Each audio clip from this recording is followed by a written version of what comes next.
नळ आणि टाकीवरील म्हणजेच पाईप्स अँड सिस्टमवरील प्रश्न तर सगळे सोडवतात, पण प्रश्नाच्या शेवटी जर टाकीची कॅपॅसिटी लिटरमध्ये विचारली असेल, थोडंसं वेगळं वाटतं ना. प्रश्न तसाच आहे पण खूप इझी आहे. ए आणि बी 2 पाईप आहेत, 12 तास आणि 15 तासात टाकी भरू शकतात.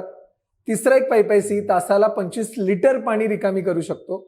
जर तिन्ही पाईप एकत्र सुरू केले तर ते 10 तासात टाकी भरू शकतात. टाकीची क्षमता विचारलेली आहे. बघा आता 3 आहेत, ए बी, आणि एक तिसरा नळ आहे सी, तिथे आपण नंतर जाऊ. ए 12 तासात टाकी भरतात, बी जे आहे 15 तासात टाकी भरतात.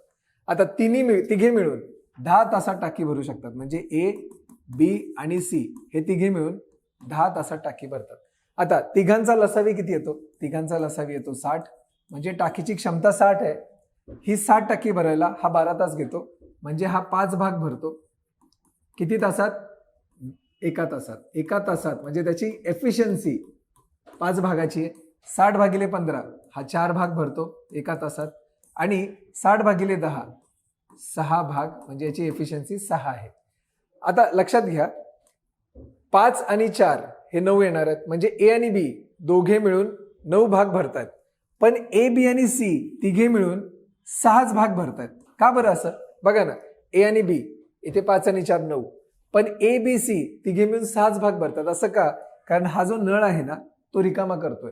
मग 9 मधून 6 गेले तर ऍक्च्युली हे किती असणार आहे? 3, म्हणजे 3 भाग रिकामी करतो सी हा नळ एका तासात. म्हणजे 3 भाग एका तासात तो रिकामी करतोय. 3 भाग ऍक्च्युली आहे किती? बघा ना, 3 भाग एका तासाला तो 25 लिटर पाणी रिकामी करतो. 3 भागाचा अर्थ आहे, याचा अर्थ 25 लिटर. पण ऍक्च्युअल टाकीचा भाग किती आहे? टोटल भाग किती आहे? आपण आत्ताच काढलं होतं 60.